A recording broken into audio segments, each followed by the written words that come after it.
Sahdan dalam Sohibul Hikayat itu kate diulang 3 kali, yang jawabannya sama. Abu Ja'far bilang, Syekh Ma'ruf, ana lagi kagak pengen makan malam. Sahdan dalam Sohibul Hikayat, nggak berapa lama Syekh Ma'ruf memanggil Syekh Ja'far untuk mendekat kepada dirinya. Dengan sempoyongan Syekh Ja'far mendekat ke Syekh Ma'ruf. Kleang-kleong berak duduk di samping Syekh Ma'ruf.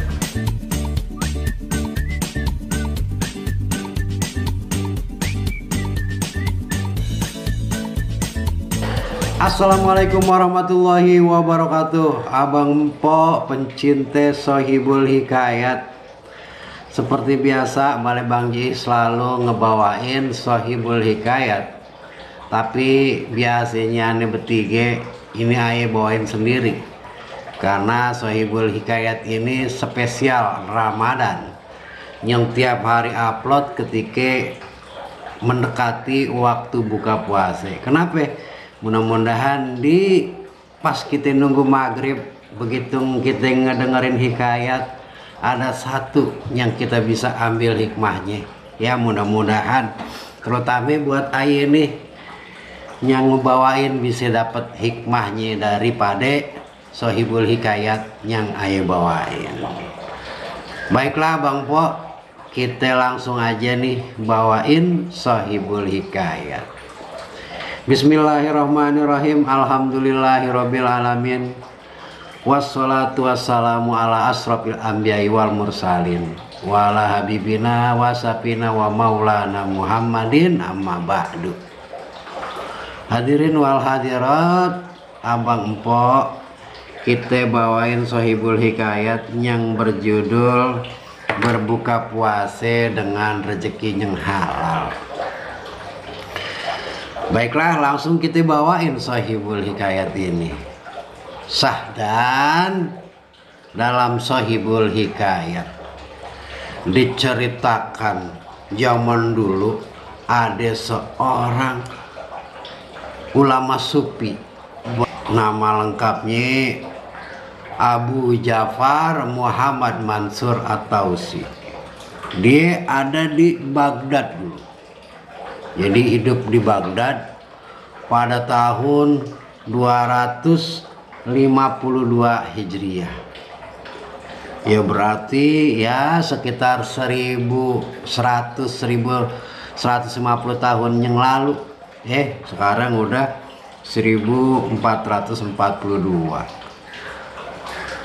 Sahdan dalam Sohibul Hikayat, Abu Ja'far ini ketika dia ngejalanin puasa, di awalnya dia mau puasa itu dia janji sama Allah, dia janji sama dirinya sendiri kalau dia mau berbuka puasa dengan yang benar-benar halal, halalan thayyibah. Ya udah pasti ya Bang Po, yang namanya halal ukuran seorang sufi seperti Abu Ja'far ini jauh ukurannya ame kehalalan orang-orang yang awam pastinya. Sahdan dalam Sohibul Hikayat, berpuasalah Abu Ja'far ini hari pertama ketika mendekatin maghrib, kagak ketemu dia rezeki yang halal yang bisa dia buat buka puasa. Akhirnya dia nyambung ke hari berukitna puasa. Begitu hari kedua nggak ketemu lagi apa yang diharapin, yaitu rezeki yang halal thayyibah buat dia berbuka puasa. Hari ketiga begitu juga, sehingga sampai hari keempat badannya udah lemah Abang Po. Nah di hari keempat ini dia ngomong sama dirinya, insya Allah aneh buka puasa nanti ke rumahnya Syekh Ma'ruf. Dia termasuk orang yang udah disucikan rezekinya. Ini Makhluf Al-Karaki. Udah banyak nih ya Bang Po buku yang menulis bagaimana kesolehan seorang Syekh Makhluf Al-Karaki ini. Sadar dalam Sohibul Hikayat, ketika dia ketemu Abu Ja'far memberi salam, langsung berbicara sebentar, ngobrol, nggak lama menggerib. Begitu selesai sholat maghrib, Syekh Makhluf ini berkata kepada Abu Ja'far, dan kebetulan pada saat selesai sholat maghrib itu, selain dia berdua, ada satu orang jamaah yang masih ada duduk di situ. Lantas Syekh Makhluf berkata sama Abu Ja'far ini, "Ya Abu Ja'far, pergilah ke rumah saudaramu itu untuk makan malam di rumah orang tersebut." Dalam hatinya Abu Ja'far berkata, berbisik, "Ya Syekh Makhluf, 4 hari ayah berpuasa, tapi ayah berbuka di rumah seseorang yang ayah belum kenal." Lantas Syekh Ja'far menjawab ucapan daripada Syekh Makhluf. "Syekh Makhluf, ana lagi nggak pengen makan malam," katanya.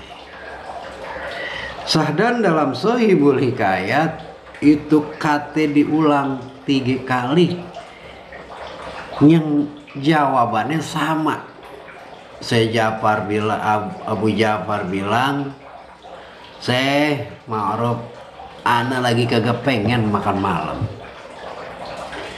Sadar dalam Sohibul Hikayat, nggak berapa lama Syekh Makhluf memanggil Syekh Ja'far untuk mendekat kepada dirinya. Ya, dengan sempoyongan Syekh Ja'far mendekat ke Syekh Makhluf. Kleang-kleong berak duduk di samping Syekh Makhluf, yang pada saat itu Syekh Ja'far udah kelihatan lemah.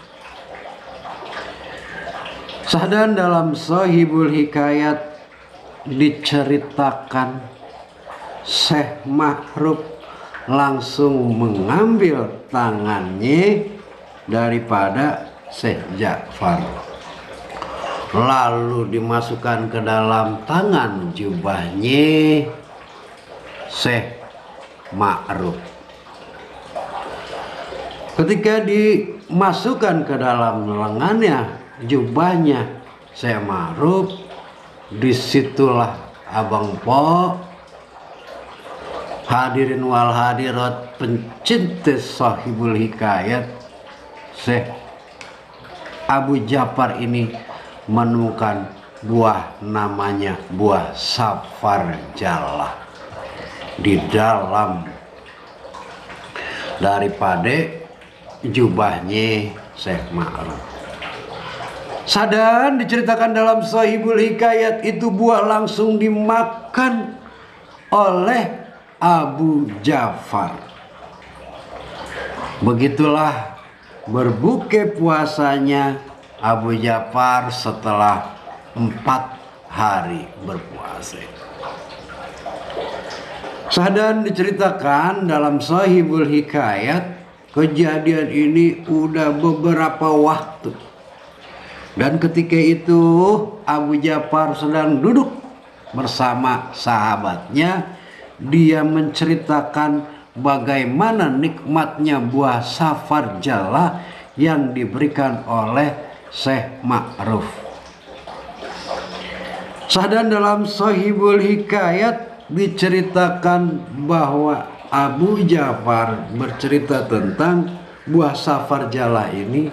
Dia mengatakan, Wahai sahabatku, buah saparjala adalah buah yang paling nikmat yang pernah dia rasakan di antara makanan-makanan lezat yang ada di dunia. Buah saparjala lah yang paling nikmat. Lantas sahabatnya menegaskan kepada Abu Ja'far, "Ya Abu Ja'far, betulkah apa yang kamu ceritakan ini, bahwa buah saparjala itu adalah buah yang paling nikmat yang pernah saudara makan?"